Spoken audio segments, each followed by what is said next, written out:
Welcome one, welcome all. Step right up, ladies and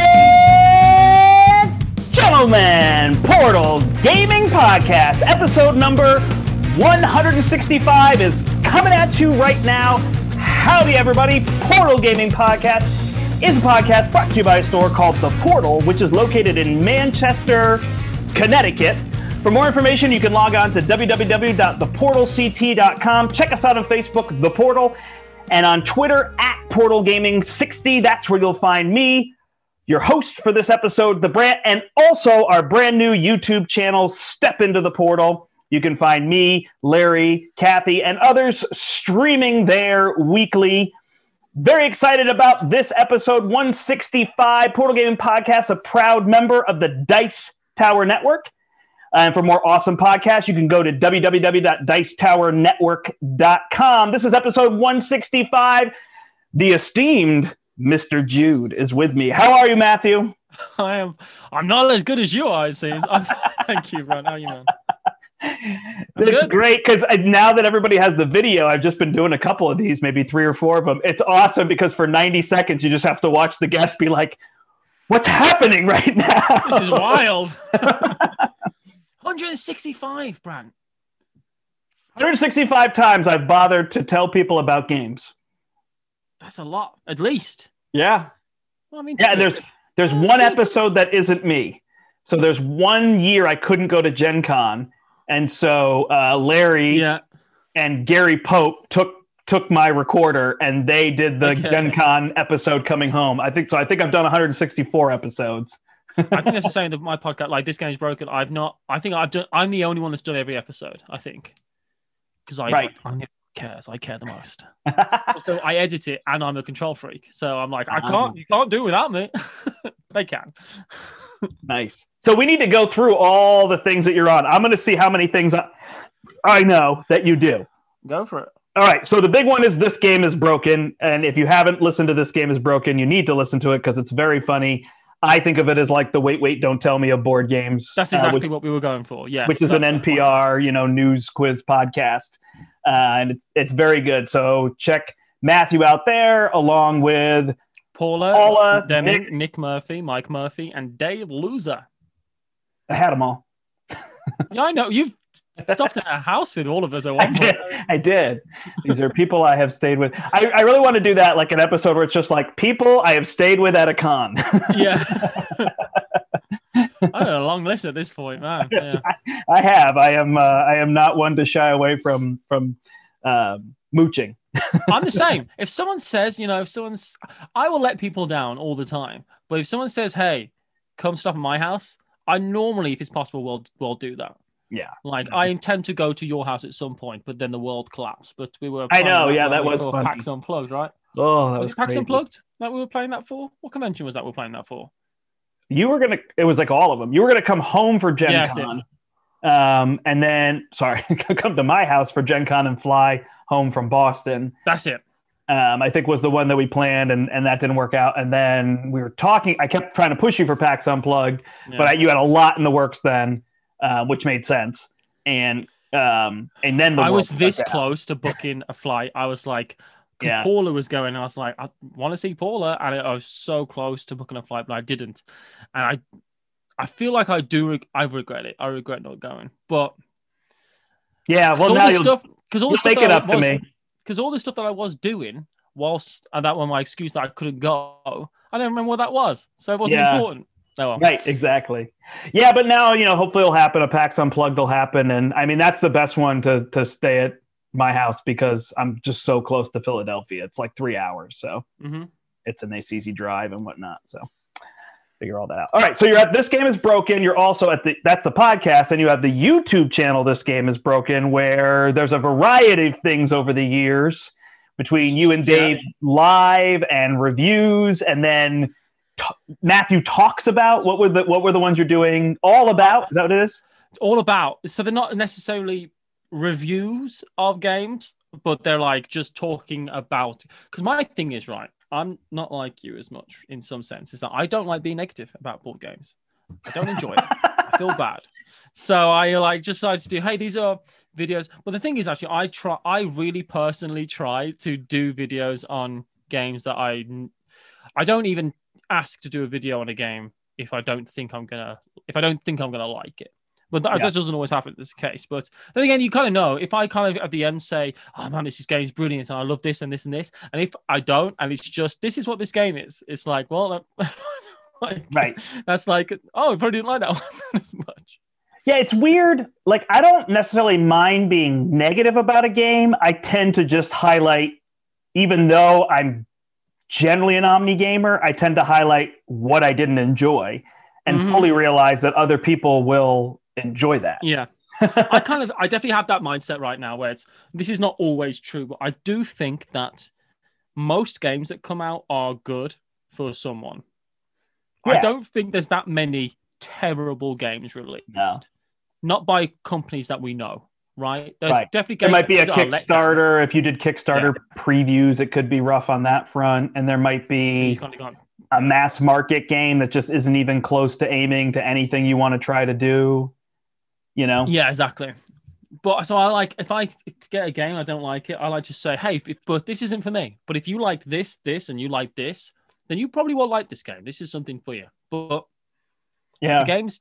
The last negative review I really did, it was for, it was a Stefan Feld game. I forgot the date. It's like 1775 or 1862 or 1603. Revolution. I know what you're talking about. The election one. Yeah, I thought the game was fun, which is fine. It was just a little filler Stefan Feld game, but I thought the production on it was so bad that I was legitimately angry about it. I was like, this is terrible. I'm still angry about it. Oh well. I hear that. Bitter. I was so, because like, I literally, in the review, I said, because that was a review, I was like, you've just done Stefan Feld a disservice. It's like, you've just no respect for, you just slapped his name on the box and nothing else. So you haven't, anyway, it's a fun little game, but I was very angry. Nice. Yeah, I mean, I have two elements with negative. First off, if I really just didn't like a game, it's hard for me to go back and play it. Yeah, exactly. That's the thing, right? And I mean, this is just something I do for fun. Like, I take reviewing seriously, but at the end of the day, it is an amateur thing for me in terms of that. But, you know, I still try to do a full review on something. But the interesting ones is the games where, like, I will like tweet about it or talk about it to people. And I played the game once or twice. I'm like, it's amazing. And then I go and I actually play it 5 times. And I'm like, it's fun. And you catch yourself somewhere in there. Cause I tend to review, I try not to review games after one, or I just say that I played it once. Especially games I don't get my hands on. If I don't, I played it with somebody, I still want to cover the game, but I'll say that. And if it wasn't sent to me by the publisher, then I don't owe them more than that in my mind. That's exactly. I agree with you there. 100%. But then you get in that somewhere in that 2 to 5, and at 5 you're like, oh, this isn't as fun as it was at 2. I've done this. I've played this game and I've done it, and it's done now. And that's good. Yeah. And 5 plays of a game is great. I mean, it scares me to do 5 plays of a $300 all-in pledge Kickstarter game, but 5 plays of a $40 Stefan Feld game, or $60 or quid or whatever you're paying,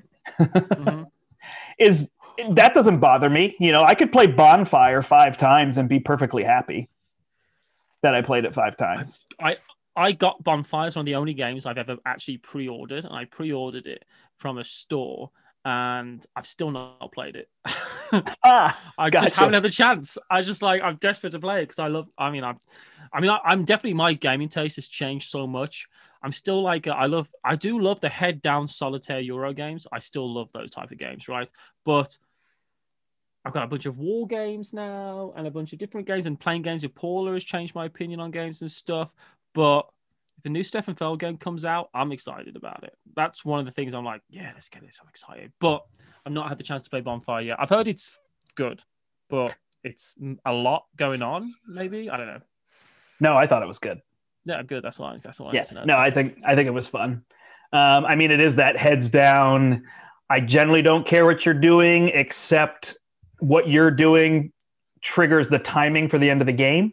Yeah. So I need to know how close you are to end of the game, which kind of feels like Scythe, I guess. Obviously, there's the whole battles with Scythe, but that's my major issue with Scythe. I love Scythe until the last 2 rounds of the game, and then I just want to throw everything across the table because I'm like, it's this precise like efficiency engine into this like, oh, I got you, and now I have control of all this area, and you can't score points. It's like a push your luck at the end of Scythe, isn't it? It's totally like, is. It totally is. Without doing that thing that's going to get you a bunch of points, right? It's how long. Yeah. My problem with Scythe is I was desperate to love Scythe because Viticulture is probably my favorite game of all time. So I was desperate to love Scythe, just because it's Stonemaier. But it's that I don't mind if it's a game where me and you are fighting it out to the death in the game. That's the point. Great, do everything you can, every little dirty trick. But if it's a game where me and you are doing our Euro stuff, right? That's great as well. But when those two things mix, and it's why I didn't like Firenze. Is it called Firenze? Firenze? That's a where you stack the little tokens to build buildings. I don't like anything where if I'm building something, I don't want anyone to have the power to break. I don't mind someone stopping me from building something, but once it's built, I don't want anyone to be able to touch it. I don't want you to be able to like stop me from doing something, but never. I don't want anyone ever in any game I can think of. But I guarantee there's exceptions. But no, if I built something, I don't want you to be able to take that away from me. Because it's like, hey, I've achieved this, and I've just that's a feel bad moment for me. But yeah. Makes sense. Games are fun. We still got to go through things you're doing. So you're streaming on Twitch. You and Paul are streaming, playing on various platforms. Me and Paul stream on Gen Con's Twitch channel every Wednesday. Gen Con's Twitch channel. Me and Paula play on her channel, like sometimes board games, and I've got my own personal Twitch, which I've kind of just started doing as a way for me to. I needed to find something else in my life to monetize, so I decided to monetize my downtime. So I'm now streaming me playing. Like I can force myself to have time off if I stream me playing a video game. There you go. Nothing in my life is sacred. I'll monetize anything that I possibly can. Nothing's sacred. You edit Stephen and Ignacy's podcast, and I assume some other podcasts that I don't know about. Yeah, I do a couple. I do some like business. I edit podcasts on as a side thing. Okay. So I edit Board Games Insider, and I edit a few other non-board gamery podcasts. So I get the news. I get their insider information a few days earlier than everyone else. So you've got all your GameStop stock lined up or whatever? Yeah. CMON stock and all that kind of thing. There you go. That's true. I've got that inside. I've never like found out a piece of news from their podcast and then gone, oh, great, I'm selling this game because I know it's being re-released, or I'll beat everyone to the punch. It's one of my favorite things about Facebook board game groups is that when something gets reprinted, everyone starts selling it. Right. I love it. It's like, everyone's selling all their Spartacus stuff because it got reprinted. Or everyone, like I've seen so many people selling Everdell stuff that they've been holding on to. But Battlestar Galactica, because it's getting remade, but with I think it's going to have a Cthulhu skin on it. It's not going to have the thing. It's like people have been selling their Battlestar Galactica stuff for ludicrous money. Just reprint Glory to Rome. That's the only one game you need to do. It's the one game that needs to get reprinted. Just do it. Just reprint. It's right there. I got it right there. My copy is Italian, and I pasted it up completely, every card, and it's nice, cartoony artwork. I tell you, I don't want the black box edition. I want the other edition because it's a silly game. It has the vomitorium in it. Who wants a serious vomitorium? The black box edition is very stylistic, but it's not the spirit of the game. It's such a dumb game. When you kind of like, I'm doing this action 5 times. It's so stupid. It's a ridiculous game. Dan will not let it go how I just crushed everybody in that game at Dice Tower Con. He's like, why would I want to play this game? And I was like, you never know. Somebody's going to do that. Somebody's going to run away because it's just asking you to overpower yourself and then win. And sometimes it's one person, sometimes it's another. It's not really like massive the skill of the game. It's just what you get. But it's so not like a massively long game. There's a confusing. It's difficult to understand how the game works the first time you play it, and I do appreciate that. But It's not particularly complicated. It's not particularly long. It's just a silly card game, right? That's really what it is. I think people have built it up to be this amazing thing, but it's a brilliant game, obviously. Totally brilliant. Just it's short. It's 40 minutes of just ridiculousness, and let's see if we can. And it asks you to all team up to take that person down, right? It's like, oh, you've got to. They've got too powerful of a card. All right, and then the last thing is you are on Rodney Smith's channel on Watch It Played, doing some kind of news. What is it called? So I do Cult of the News, which is Cult of the News. That's twice. It's like Cult of the New. I got it. Oh, I got it. Oh, yes. I was real happy when I thought of that. I think Chaz thought of that, actually, and I was angry about it. But I'm going to pretend. In my mind, I'm remembering now that I came up with it. Chaz, the person who's funnier than you, that one? Yes, the one. And he, that's it. And my mentor in life, Chaz Marler. So I do that two times a month. I do the news on there. And I also host one of the top 10 videos that come out, which are not like top 10 best this or top 10 best that. It's like my video is top 10 games that viewers are excited about this month. Right. People vote on the list and stuff. So it's that kind of stuff. And they're silly. They're silly videos. They try to be fun. They're fun. I enjoy them. We try to. A lot of people think gaming is a real serious topic. They're not. They're toys. They're toys. As I'm sitting here with like Marvel champions in front of me, right? In terms of all that. Awesome. So that's the podcast. We got through all the things you do. Wow. Yeah, it was great. 45 minutes later, we got through everything. Is there anything else that we don't know about that we didn't get to? I do a podcast called Death by Monsters, which is a completely non-board game restyle. I didn't know that, and I forgot. But it's me, Paula Demigan, Nick Murphy, and it's a podcast about monsters, mysteries, and the unknown. It's just a bit of fun where we talk about weird things in the world, cryptids, mysteries, treasure. I like anything about treasure. I love stories about treasure. It's just that. It takes a lot of work, but it's a lot of fun. Some people take monsters very seriously. You can't, because they are innately dumb and stupid and hilarious. Apart from Bigfoot, who is real. I do believe in Bigfoot. Do you know this about me? I genuinely believe in Bigfoot. I do know. I've perused some episodes of Death by Monsters. He's out there. And he's got all the copies of Glory to Rome. Imagine if that was it. You son of a gun. All right. Well, people don't listen to this podcast just to hear us jabber. That's what Sporadically Bored is for. Yeah, very true. So we should review some games. So what have you been playing lately? All right. Matthew. I played today, for the first time, I only played it once. I played Caper Europe, which is on Kickstarter right now, at the time of recording this. And this is in no way affiliated with the Kickstarter or anything. I just happened to have played the game because it's on Tabletop Simulator. And I really liked it. And I was really surprised because the original Caper came out and I think sold out immediately. And I thought, cool, that's a game I'll never have to think about because I'll probably never play it. There's too many games and I'm not going to worry about it. And then Caper 2 came out and Caper Europe is called. And I played it I thought, actually, this is really, really up my street. And Paula said, I thought you'd like this. But the thing is, it's from Keymaster. And I don't care for Parks by Keymaster.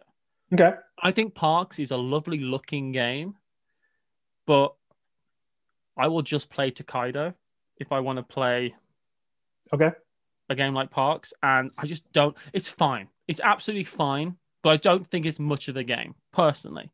I was surprised, actually, because I did think that Parks Memories, which is a memory game, kind of, with extra powers and stuff, I did think that was really fun. I thought Parks Memories was really good. But so I wasn't like, oh, it's a Keymaster game, so I love it. And it's really good. The way I thought about it, it's kind of a bit like if Seven Wonders had, and Seven Wonders, it's like a mix between Seven Wonders style game, because you're doing a lot of drafting and you're trying to get powers and stuff, and something like Battle Line or Lost Seas. Because it's a two-player game, you're playing on two sides of the board, and there's 6 drafts in the whole game, and every other round, you're drafting either thieves to go to one of the 3 destinations, or you're drafting gear to go on to the thieves at those destinations. You're going to try and score in a bunch of ways. You're trying to get the loot from the different destinations, and you're trying to win the destinations because there's points on those cards, and there's special powers on all those cards, the destinations. So this destination means I'm going to get extra points for this, and this destination means I'm going to get extra points for doing this and this. And you can also get points actually on your cards, on the thieves themselves. And it's like, so set collection points. So there's about 3 distinct ways to earn points in the games. And I think they're all, you have to do well in 2 of them to win. I feel like it's one of those kind of games. You don't necessarily have to do all of them, but do well in 2 of them and you're going to win. I just thought it was really good because it's 2-player, which I like, rather than it's like Hadara and Seven Wonders. It's like, let's make these 7-player games. I get that, but this is just a 2-player drafting game. You just go back and forth. And I love combos, and this has lots of little combos. It's like, now I'm going to get points for sets and stuff. And every decision, and money is part of the economy of the game as well. So you want to play the thieves that give you money for playing them, because the loot's going to cost you money, but you want to play the better thieves have no money but better powers, for that kind of balance.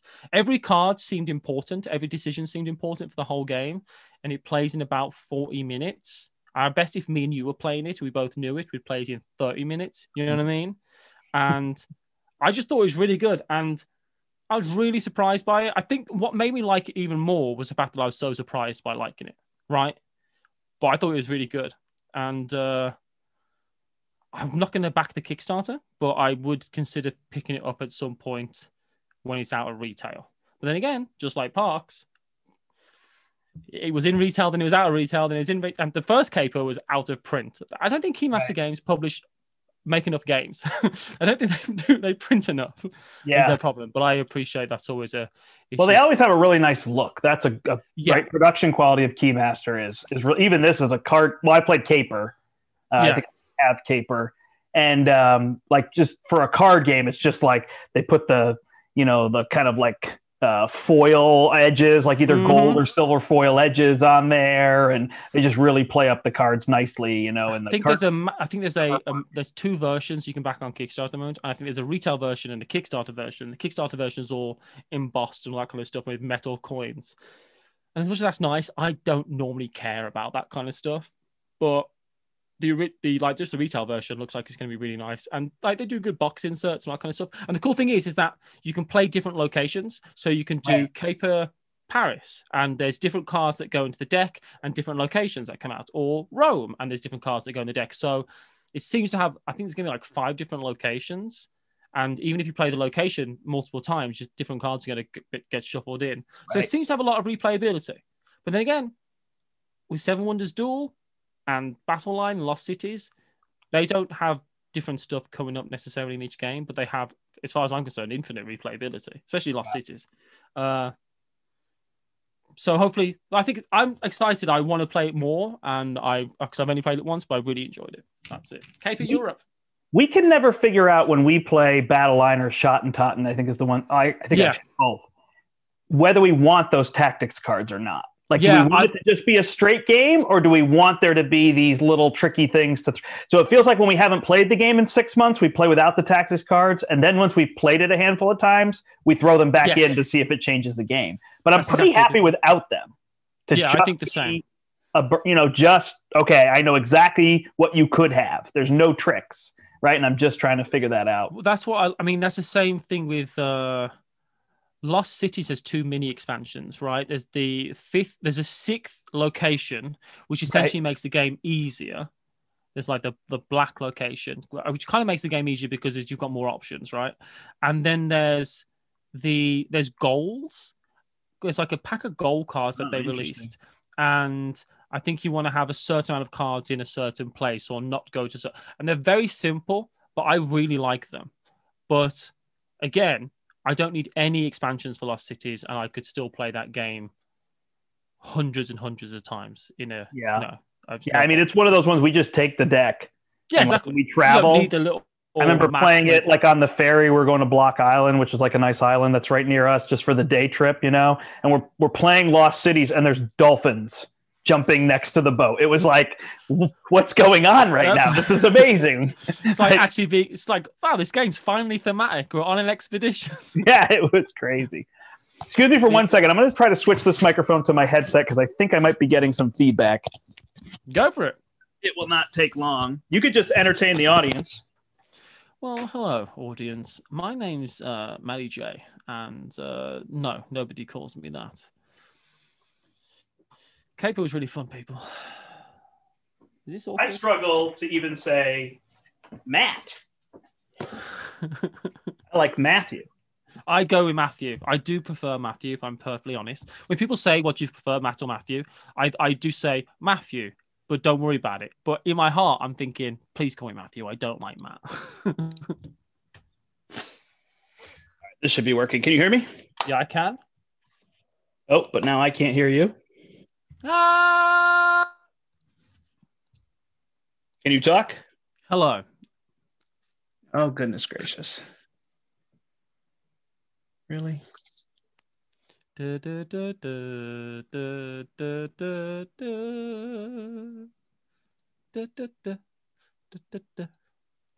no. All right. You can hear me. Big time. Big time can hear you. But I cannot hear you.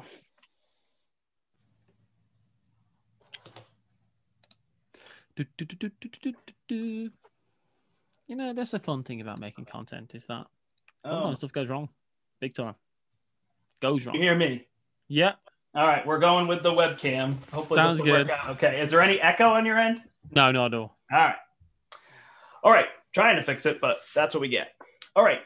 So first up for me is a game that I have heard you say good things about, and I haven't played it. It's a little bit older, probably 2017, I want to say. Riverboat? Riverboat! That's a great game. Yeah, so this is from Michael Kiesling. He's done a couple popular games. Well, you may have had one or two. And it's from Lookout Games, I guess published here. So the one thing with my copy is that it is cut horribly, the tiles. Yeah, that's really not good. And I considered sending it back, but it's... Wow. Yeah. That's so weird. But I just figured, I don't know. I was like, you know what? I can play a game and not have it look great. I feel like if they send it back, like they owe me a good copy, but if I send it back, they're just going to trash it, and then it's just sitting in the trash, and I could just play this copy, and somebody in the world can have my good copy. I'm not telling people they should do whichever. They should do whatever Absolutely. For them. This is just what I chose. So we got a chance to play Riverboat. So you're going up and down the Mississippi River, and you're picking up all these rafts. It plays over 4 rounds, and it's interesting. It's like you draft to be in control of each of the 5 phases. Mm-hmm. And then if you're in control, you get to go first and you get a bonus.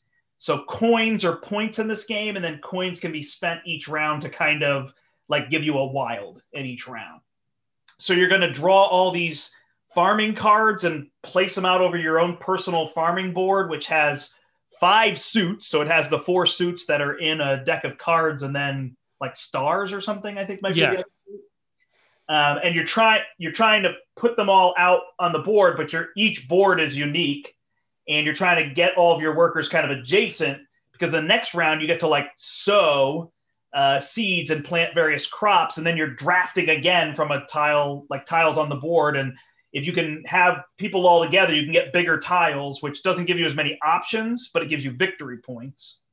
And then I can't remember exactly. I think the round after that, then you're going to trade in those crops like twice to get the river boats, the various rafts that are going up and down the river. And the bigger, the better bonus in terms of that. So you're trying to get like groups of the same type. Like I want to have a whole bunch of pumpkins and turn them in. It's just contracts, right? It's just just your contracts. It's completing contracts. And then you get like bonus cards that you could possibly complete. So it's like drafting cards you could do. And then the last phase is you get to like complete various bonuses. You can put wells in your field. You can put barns in your field. You can complete these contract cards. And then you send like agents, I think they're called, which is a weird term. I don't know where that's coming from, but I imagine people who just work for you. Like you start to represent yourself in New Orleans, which is the end of the river. And you get bonus points for all those things. So the earlier you turn in things, the more like extra points you're going to get at the end of each round, but you might not score as much. So that's that balance of, do I want to maximize this or do I want to get bonus points going each round? And there's like an area majority. There's like a area majority with the people you send off as well, because if you control it, you get extra things, and you can only score a certain amount of things for how many. Are they the yellow meeples that you have? You need to, in order to score the bonuses, you need to have a worker, as it were, to go onto those bonuses. Is that right? That's correct. Yeah. So it's like there's like green workers, and I don't know. And it's just foreman or something like that. And yeah, because it's like, do I use this now or do I? You don't have any left, because if you have some of those left, you had a wasteful turn getting it, right? So you want to make sure you do. I thought it was really good. So what's your opinion? Yeah, we thought it was great. It feels, people will say this a lot, it feels like a classic Euro, right? Yeah. It just feels a little bit, it's not trying to have too many bells and whistles. It's just trying to get you to think about each round, and from each phase, you're like, do I want to go first in this round? What are they going to take? So you're trying to read the other play. I mean, again, we were playing 2-player, Kathy and I, which is that great heads up. Like, okay, it's great 2-player to do this. So I know I don't need to go first in that round, but I really need this. I started running out of the workers really fast. So I needed the one where you get a bonus worker at the start of the round.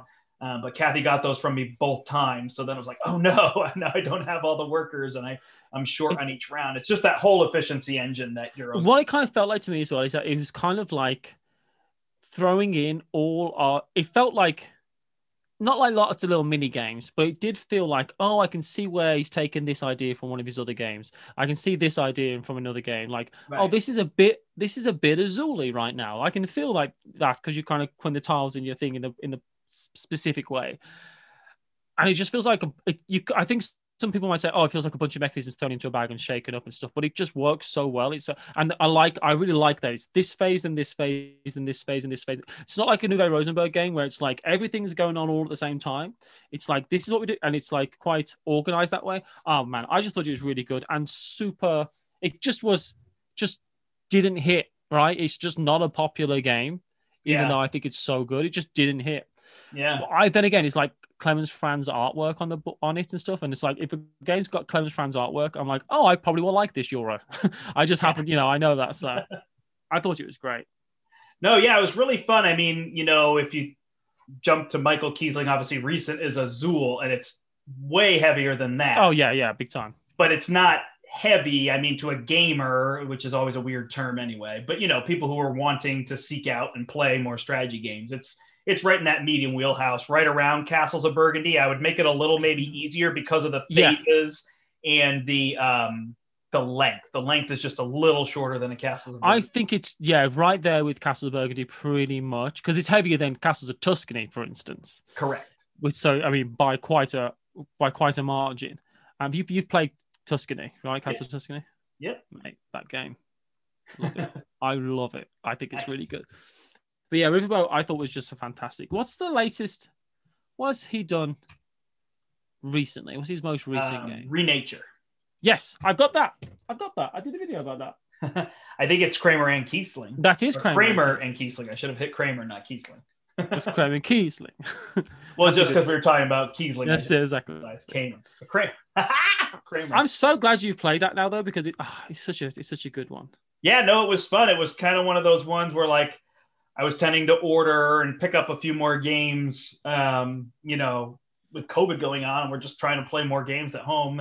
And I knew it was one you were talking about. And I was like, oh, I got to try that. So I picked it up. And yeah, it was lots of fun. I don't know it for. It's one of those games where I'm like, I try to really think about Euros where if I go from 2 players to 4 players and I double the time, will I be happy?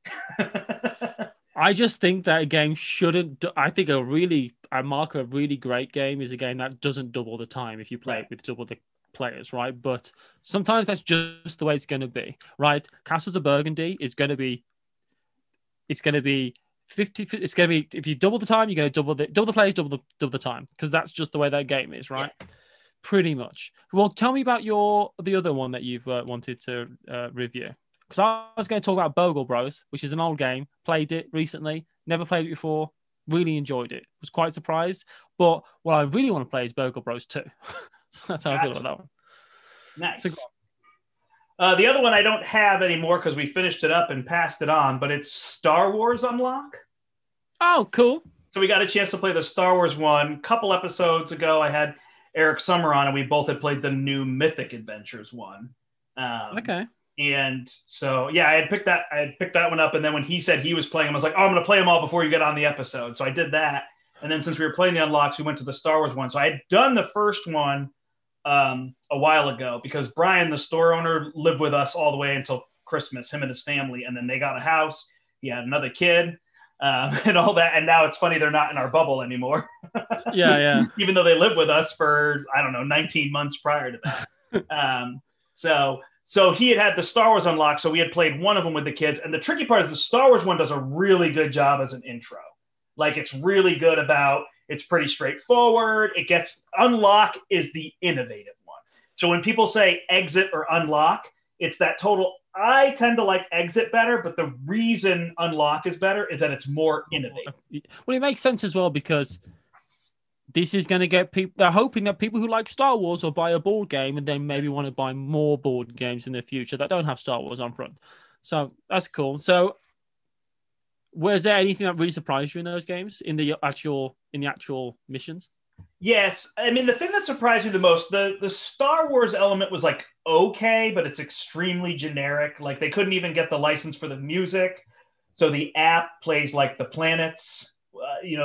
Well, close enough. Let's be honest. Let's be real honest. No, it is. I mean, that's where the inspiration came from, so it makes sense. But again, you're not there, and then it's like you're a random person trying to escape Hoth during the Battle of Hoth, but there's no Luke or anything, Yeah. So they did that kind of thing. I can't remember. Some of them might have some of those characters that you come across. And then they did like Jedha, which is the one from Rogue One, the planet on Rogue One. And what was the second one? The second one, you're trying to free yourself. You're just like a smuggler and you're trying to free yourself from a Star Destroyer and so it's more that playing into that smuggler, you're on a Star Destroyer. So it was all fine. It was good. It wasn't like the most engaging thing I've seen. And the third one seemed to frustrate us the most. The second one, I think, was the best one. But the best part is like when they get you on the app, they're really doing a good job of like unique things that you have to do, whether you shake it or whether it's like a puzzle with your finger. It's very tactile. And that's a great thing that you can do with the app. I think people always fear that the app is just like a video game and you're supposed to completely interact with it, but you don't. You put it down and then it's like, oh, now you have to do this puzzle on the app. And it takes advantage of motion mechanics and sound. That's cool though, because that's very Star Warsy as well, because you're kind of like, you're doing this thing, then you got to hack this computer to get through there, do that over there, and then go back and start escaping. Then you got to, that's kind of like hotwire this droid or something. And I think that when they use apps like that, it's cool. Because I really recently just got sent the Sacred Temple. Okay. Which is an exit game, which I opened up and it had 4 bags of jigsaw puzzle pieces in it. It's the bigger one? Is it like I'll show you. Double wide? Yeah, it is. It's double wide. Looks like this. Yeah, so these ones are either 2 sessions or, it's got the puzzles in it. Okay. So it's puzzle pieces. I think it's all about code breaking essentially, because you've got to find different artifacts, which I think once you got the puzzle finished, you'll put the artifacts onto the puzzle and try and have what certain things highlighted. I'm not 100% sure because I have not played it yet, and it comes with one of those like the little matrices and stuff. But I just thought, it makes sense though, because I don't know about you, but I've been seeing a lot more people doing puzzles, like jigsaw puzzles recently. Yep. And I don't think I've ever done a jigsaw puzzle in my life, but I'm excited about this. I'm gonna do them on my own probably but you could play with up to 4 players. But see, it says here though that playtime is 2 to 3 hours. Now I don't know if is this 4 games or is it 1 game with 4 puzzles? I'm not quite sure, but we'll see. So I'm excited about that at some point. Yeah, you probably build the puzzles to work your way through the one story. Yeah, I have to assume that's what you're doing, and I imagine you kind of do it. I have to assume as well the jigsaw puzzle. I don't know. We'll see. I don't know. I'm talking about a game. I have no idea. I just have it. Oh, I will talk to you quickly. Have you played Red Cathedral? Oh yeah, that game. There is a solo play on our channel. This is the annoying thing I get to do now all the time. I get to tell people it's on our channel. I played a solo game of it. That might be my favorite game of last year. Yeah. I think it could very well be though. I think it's utterly incredible. I think it's amazing. No, it's really good. My one issue was the 4-player game was pretty long and quite swingy on the points because we had a tower that might have been 6 tall. It was either 5 or 6 tall. So you have to fight over that one.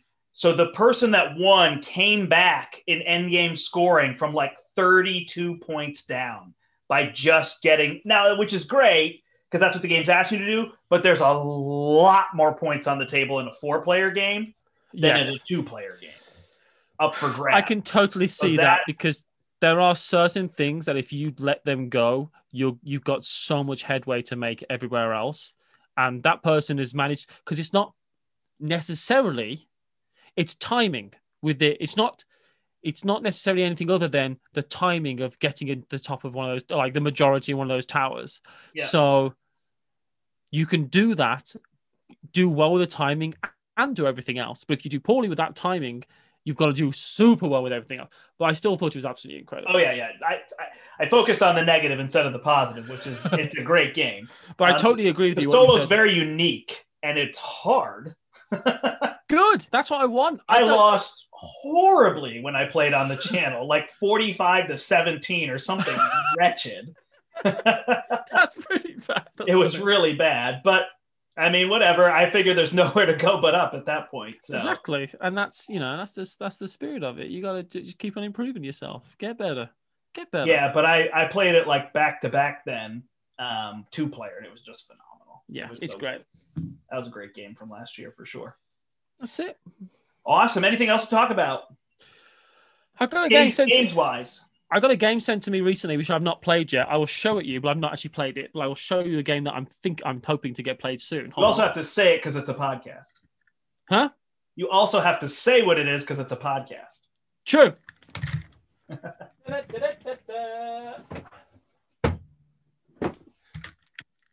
Okay, it's a game called Juicy Fruits. Okay. But it's from PSC Games. They make 4 games? And Deep Print. But I believe it's Capstone Games in America who are doing it. One of their games in their family line of games that they're kind of coming out with. Simply Complex. And it looks really fun. It's about filling contracts, but you've got to put tiles on a board and stuff. I know very little about it, but I'm really excited about it. So, because I've realized the one reason I'm excited about this is because of people I normally play games with, being my brother, essentially, and his girlfriend, his fiance, is that they don't want to play necessarily the games I want to play. Mm-hmm. You know, they want to play. If I'm going to pick out a game to play with them, it's going to be very different between a game I'm going to pick out with you and Kathy, right? It's going to be a completely different type of game. I wouldn't mind. I'd like, hey, let's play this. Like, let's play this big. And there's nothing, there's no problem with that at all. Right? But I just like to I like to aim the games I'm playing with people at what I think they will like rather than what I'm desperate to play. Right. Because if they don't enjoy it, they're not going to play the next one, right? So, but that seems really fun. Fruit and stuff, and you're filling contracts. But the production looks really, really good. I'm excited about it. There's tile laying. Tile laying is something my brother loves, and his girlfriend, and I love tile laying, which is why I'm excited about the announcement I heard today. I heard announcements that there's going to be a Teotihuacan tile laying game. Okay. Just got announced. Interesting. I've heard of that. Just got news here on the Portal Gaming Podcast. It's true. I'm in with the news. But yeah, so I'm looking forward to that. But that's not a review. That's a, hey, look at this game I got. Nice. Well, while we're doing that, I don't have as many reviews because we're in 2 campaign games that we're kind of finishing up. And I try as best I can to review them after I finish, but we're very close to the end of My City. which is so good.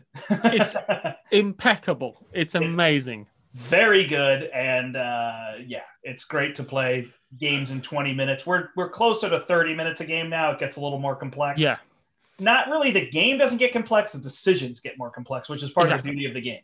And the game can get more. The game can ramp up quite a lot, but it does it in such small little increments that it's not like terrifying to anyone.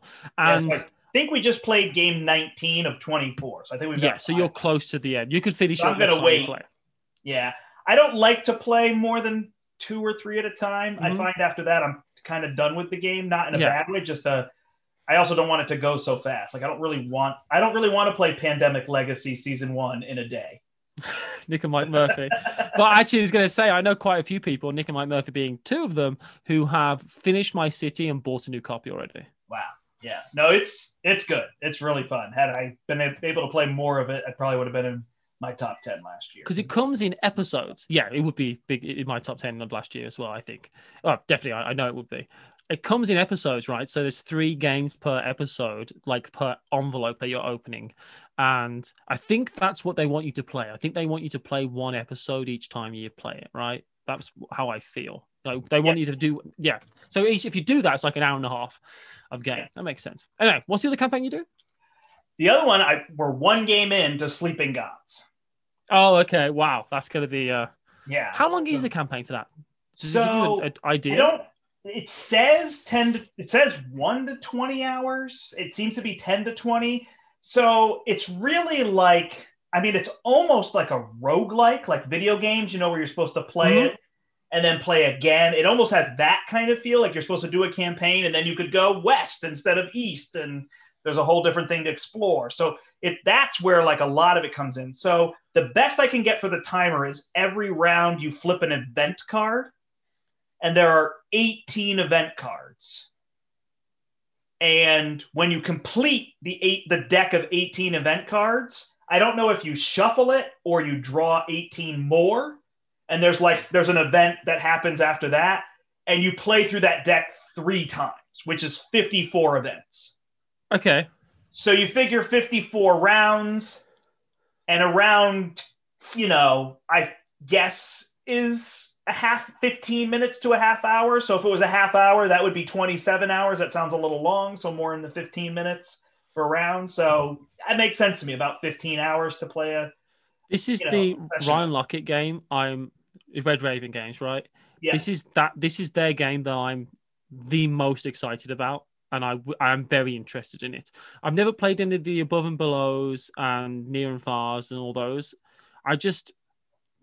I'm sure I'd enjoy them, but I'm on February of Pandemic Season 1, and I've been there for 2 years. It's never going to happen, right? So those kind of games, I just don't have the group to play them with. But man, it looks. I'm just hearing a lot of good things about it. So I will be interested to know how you feel. Let me know how you feel once you've finished it, because I want a seal of approval from you, and then I'll know. Well, I will let you know. We'll see how it goes and how many. Again, I do almost all my campaign and legacy games with Kathy and I exclusively because they get played. If you can't do 2-player, then I don't think a campaign game like that, if they don't have a 2-player option. And actually, the best one, and you need to play it, is Rise of Queensdale. Oh, I really want Rise of Queensdale. I really want it. It's so up your alley. I'm pretty sure. You got to play it 2-player though, even though there's some parts of it that probably beg to play with 3 or 4, because there's like quadrants and you each pick a quadrant and then that's where you are. So there's nothing to travel through, but you're not. It's like 18 games. There's 18 like solid Euro games. I'm talking 60 to 90-minute games. I heard that it is actually quite fun to play once you finish the campaign if you want to. But then again, if I'm playing it 16 times. Yeah, no, you'll be done with it, but I'll be done, but happily done with it. That's the one I want. I don't think that's as in print as I would like it to be, but it is one I'm looking for. That's one of the, I forgot how interested I was in that game until you just mentioned it, but you are right. The only negative is that it has a phase 10 mechanism where you're trying to complete your goal, and once you do, you move on to the next goal, but the other person's completing the previous goal. But it has a thing where like, I can start here So some of the games, every third game is somebody just trying to finish up their little goal. So you're just scrambling because they're going to win, and you're just scrambling to do other things, which is a little bit of a negative, but you just get used to it. It's just part of the game. It's a feature, not a bug kind of thing. Yeah. Man, I am interested in that game. I've just remembered how much I was thinking. This looks like the campaign game for me, because it's like it's such a Euro, and it's such a Euro. I guess I lie when I say that because Gloomhaven is by far my favorite, but Gloomhaven is its own thing. Never played it. Even aside from Legacy and whatnot. Yeah, I don't know if you would like it, but of course, Jaws of the Lion just does such a great job bringing people in. I would, if I was going to play Gloomhaven, it would be Jaws of the Lion. That's what I'd go with. No question. All right. So what I've got here, because we're going to wrap up in a little bit, because actually where I am, it's getting close to dinner time. But I have a bunch of games, and I just want to see if I think you would be interested in them. And I want to see if you played them or if you know anything about them. So the first one is the biggest. This is from Level 99, Imperial Spells and Steam. I totally just knocked everything in the box. Oh, there's so much stuff in that box. Have you played this? I've done a video for it. Yeah, I have a copy. Awesome. Do you want to say whether you enjoyed it or not? Yeah, it's good. It's a bit ridiculous in the sense that you're kind of going through and doing train stuff, but with loads of massive, wacky superpowers. Yeah. Essentially. I think it's so fun. I mean, remind those superpowers that make no sense remind me of Glory to Rome. It does. Yeah, that's right. It's very, very true. And the game is really putting your superpowers together more than, how do I build? It's not Ticket to Ride. It's not Age of Steam. It's not Railways of the World. Railways of the World is one of my favorite games of all time, though. I will say that. But you're not trying to make networks to maximize. It's all about what powers can I use, and then it's really a rondel mechanism. So that one is neat. Because the actual player board is the rondel, and your personal board is the rondel, and the actual player board is like there's some deliveries to make. I will say, I think the biggest negative for that game is the box. Yeah. It's just it needs. If that game was in a ticket to ride size box, I would be infinitely more like. It's like, should I get rid of this game or not? It's just so massive. I don't like cubes. I've decided I'm not. I love Suburbia, but the Suburbia Massive Collector's Edition, which I've got, I kind of just want Suburbia normal game. Light edition. If I'm honest, just want the normal one. Go on. All right, the next one is a Haba game. And I'm wondering if you've played it before. It is also a Michael Kiesling game. Miyabi. I really want to try this. I really, really want to try it. Screams Matthew Jude. Yeah, Miyabi. So what's really cool in this is, what's the one we played with Dave? Taverns of Tiefenthal? Yeah, love it. So this is not that complex. No. But this has like 6 modules to change the game. And it totally reminds me of Taverns, where I probably would teach it to people, or whatever we want to say, gamers, once with the basic rules, and then just throw all the modules in. That's what I would do with Taverns as well, big time. Right. It's like, have you played Zen Garden by Queen Games? Nope. It's one of their newest games. Yeah, and it's got lots of different modules in it, but really it's just, the modules are just extra ways to score, so it's very simple. So just play with everything. But I keep on thinking about picking Miyabi up. I really am interested. You would love this game, and I think you could play this with your brother. And they would. I mean, the theming wise as well. This is a home run, guaranteed. They'll enjoy that. So yeah, I'm annoyed that it's good, because I do want it. Miyabi is a game I do want. It's one that keeps on making it into my Amazon basket if I need to like push things over a certain limit. All right, where am I going next? So you said you were playing war games. So I've actually got 2 here, and I'd be interested to see what you think. You've done Coin, right? Do I have them here? I think I have Coin games here behind me. Oh, I can see Pendragon, yeah. Cuba Libre, Pendragon's there. I've got Gandhi here, and All Bridges Burning's up there. So I have Fire in the Lake, All Bridges Burning, and Cuba Libre. That's the ones I've got. So those are great. People Power. There's the one about China coming out. There's Red Dust. I'm in. Coin games. I'm in. They're so good. I want Liberty or Death, big time. I do prefer the length of Cuba Libre. Like, that's under 2 hours. The other Pendragon is ridiculous. It's Fire in the Lake's a 6 to 7 hour game. Yeah, easy. Yeah, they're a little too long. All right. Have you played Combat Commander from GMT? I've not played it. Oh god. You have it. but I do have it. It's really good. The place it gets bogged down is in the terrain rules. Yeah. So you're trying to deal with all the terrain and the modifiers and all that stuff. But I don't know if you've looked through it, but you flip from the deck of cards to roll dice. Okay. And so that you each have a deck of cards, and when you want to do something, you flip the top card of your own deck, and it has dice in the corner, 2d6s. So it's all there, and then as you're flipping cards, some of the cards have events. So no matter what you're doing, whether you're flipping cards to see who goes first, flipping cards for attacking, flipping cards for moving through difficult terrain, an event could happen at any moment. While you were doing this happened. It's great. It's such a good game. Once you get those terrain rules down, it's very streamlined. What's the length of the game, would you say, roughly? It's scenario based, so you're talking 60 to 240 minutes. Okay, that makes sense. So there are campaign style, 3 armies on the map kind of 4-hour ones, but the initial ones are going to take you 2 hours, and when you go back and play those, are going to be 1 hour because you're going to know all those rules. I'm desperate to play it. It's one of those ones where the modifiers they come to you. Once you know the modifiers, you're not thinking about the modifiers anymore. Yeah, it's like, I'm at this range and I fire through this and blah blah blah. So it's going to be this. Yep, I agree. Boom, and you draw. Yeah, I'm desperate to play it. It's really good. And then, have you played this one? Did I say? I said Combat. I'm trying to make sure I do for the podcast. Combat Commander. Have you played Undaunted from Osprey? I have played Undaunted. I've streamed it twice with Paula. Oh, there you go. This might be Undaunted, Normandy specifically, could be my top 10 games of all time. I called it. I knew it. And I'm glad that you played them. I think it's Undaunted specifically is absolutely incredible. It's so fun. It's so fun. I love it so much. I think that was I think I did a list. I think Undaunted Normandy was my favorite game of 2019. I think it's when it came out. It's absolutely incredible. Yeah, it's great. The only thing I tell people is you really want to get to scenario 5. It's like scenarios 1 and 2. 4 units, right? You got to get more things on that. The one I really like is where the Germans have the mortars and they're protecting the 3 bridges on the river. Yeah. And you're trying to make it across.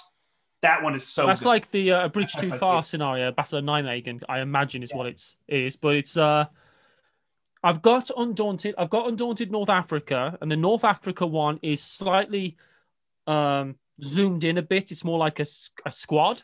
And it's not, instead of having lots of different people, you've got a squad of people. Because in Undaunted, you've got your rifleman and all that kind of stuff. But here you've got your rifleman. He's your rifleman, right? Yeah. And there's vehicles in it. But this year, there's something called Reinforcements coming out, which brings out, I think it's more of everything. I think it's an expansion rather than a standalone. And it's more of everything, a solo variant and a bunch of other stuff. But honestly, because it's campaign as well, which is awesome, because it's a whole campaign you play, like 12 scenarios or something. They could release a new Undaunted every year, and I probably would buy it every year. Because I think the copies in Britain, for instance, because it's Osprey Games, are like 20 quid. Oh, yeah. It's so cheap, and so the value for money, it's amazing. Yeah. You do know me. All right. You know me. I'm doing well. I don't know that I do, but I tried. So this is a game that I'm just interested if you've played it, and I herald this game. But I do admit when I teach people, they're like, that was fun, but they don't seem to seek it out. It's not like Castell, right? You teach people Castell and they're like, okay, mind blown.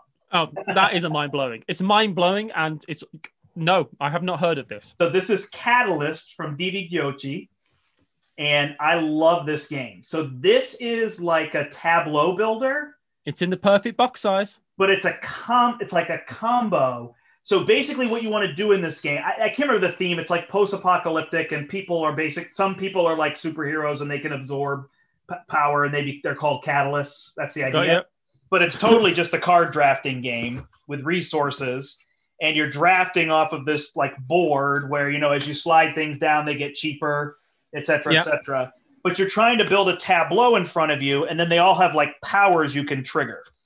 And basically, you want to build up a tableau and then explode your tableau, because you only score for cards that you've used. So once you draft a card and put it in front of you, You have to use it, and then it goes face down into your score pile.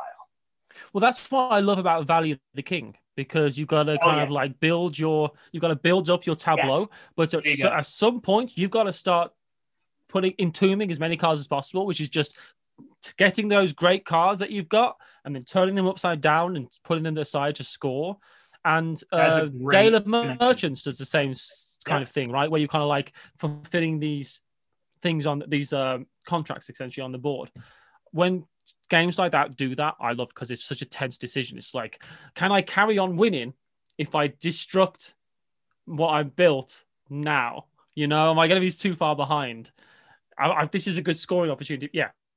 I'm interested in this game. I've literally bought the board game. It's really good. It's one I would tell people. I mean, the one I always told people to go back and play is World's Fair. The Renegade. There's a new version of that out. And there's a new version coming out. So now I feel like I don't have to tell people, like, it got a second printing. People know it's good. This is the other one that I really push. I'm not saying Dice Tower is obviously the biggest review channel, and Z didn't give it a good rating. So it just kind of gets passed over.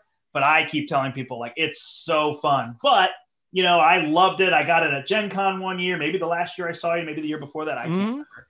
And I was like, oh, this game's great. Brian went out and got like 10 copies for the store, and we still have like 6 copies. It just doesn't sell. It's just a hard game to sell. It's like I have to sit down and play with people, and then they're like, okay, yeah, no, that was pretty fun. But I love the game. I think I'm interested. And it's short. It's like 30 minutes and probably 45. So this is that one where 2 players is 30 minutes and 4 players is 45 minutes. So it's fine. You know, you just add a couple extra cards in, and you basically just go till the deck is almost out, and there's a little thing you put, and then it tells everybody they got 2 more rounds. I want to play, is it called Three Sisters? Oh, yeah. The dice game? By the same people who made Fleet the Dice game. Is that correct? Or was all that called Three Sisters? Yeah, I'm interested in this game big time. I'm really interested. It's lighter than Fleet, but it's still right there up in that. This is my copy because I play tested it. So my thing is, because again, it's like my brother and his girlfriend, they're like, oh, these roll rights are fun. I'm like, I can tell you about some roll rights. I can introduce you to a whole world out there. And they've got an allotment where they grow vegetables and stuff. I'm like, this is it. I'm in. I saw this game. I'm like, I'm in. I've seen some people talk about it. I've seen you talk about it. I'm like, this is going to be a home run. So we have a playthrough of Three Sisters on our channel. We did on Kickstarter launch day last week. We played from our kitchen, live from our kitchen. Is it still on Kickstarter right this second? Oh yeah, till maybe April 1st. I'm tempted to back it. Yeah, and I do not back Kickstarters. I backed Bandada, it was called. It was a little dice game, which reminded me a bit like Biblios and Tussie Mussy kind of thing, which is the last Kickstarter I backed. But I think I backed like 3 Kickstarters in my whole life. Yeah, I haven't backed a lot, but I backed Cora Quest to support Dan, and I backed Three Sisters because, this week I can't be Fleet Dice's #1 fan and not back their follow-up. That's why I asked you. I was like, I know that you're going to be interested in this game, right? And you're right about Fleet the Dice game. I think a lot of people have kind of really come around to enjoying that game a lot. Yeah. I know Nick and Mike Murphy, who love Ron and Rights, played it and were like, this game's incredible. So, yep. I taught Mike. That's it? that's true. Mike and I taught Isaac Childress at the same time. Did you take it to Dice? Was it at Dice Tower Con? Did you take it with you? I took it everywhere. Right. I know you had it with you. You name it, I took it there. But yeah, I taught you at Dice Tower Con too. Yeah, I played it with you. We played it at the house at Dice Tower Con. Yeah, I remember. The Murder House. The Murder House. Murder Mansion. That's it. All right, I got 2 more. These are oldies. So maybe you've played them. I'm a big fan of old games. Hunting for old games. That's why I enjoy the most. Maybe 2010 kind of old, not. Oh no, that's it. That's one of the last games I bought was Aquaretta, mate. I'm into it. This is hands down my favorite game by publisher. What's Your Game? Okay, so it could be Zhanguo, I'm gonna guess. What is it? No, I know that theme would be more interesting to you. I think it is Madeira. This game blew melted my brain a little bit, but it is very, very, very good. Yeah. People often will say they like Nippon, which I think you're a pretty big fan of Nippon. I am, and it's Dan Hughes' one of his favorite games of all time. This game blows Nippon out of the water. I absolutely love Madeira. This was the first double worker placement game I ever played, which was obviously extremely popularized by Raiders of the North Sea. Yes. Which did it way smoother and way more accessible. Because Raiders of the North Sea is you place your worker, you take the action, you pick up another one, you take the action. It's extremely smooth. Madeira builds in a wait mechanism. You put your worker down and you get something now. And then later at the end of the round, when you pick your worker up, if you have the correct resources, you get something. You can get something else. And so you have to plan, but only within a round. Because I struggle with, you've got to plan for 2.5 hours from now. Yes. That's a little too much for me. I get it. That's fine. That's the chess thing, right? So I understand. But this is, you got to plan for 20 minutes from now. And it's like, okay, I can't spend this money. I have to save this money. I'm planning on yes, I spent this money and I didn't do that. Yeah. And if you don't do the action, you get pirates. And the person with the most pirates gets negative points at the end of the game. Yeah. I remember playing this. Awesome. I played it. I remember playing it. I played for the first time Madeira and Nippon on the same day, and it was a massive mistake. It was a huge mistake. It was too much. Yeah. And then I also drove to and from Yorkshire to do it because I played it with both of them with Dan, I think. And I remember really enjoying the dice, how the dice work in Madeira. I don't remember exactly how they work, but I remember thinking that's so cool. I'm enjoying how it all. So I remember really loving the game. It's one I would actually like to revisit. It's one of those games you kind of forget about a little bit, but it is. I remember really enjoying it. Every time I play it, I forget how much I like it. It's just that good. In fact, this is Brian's copy, and he's cleared out a lot of his games from my house. He's not allowed to take it. I'm like, sorry.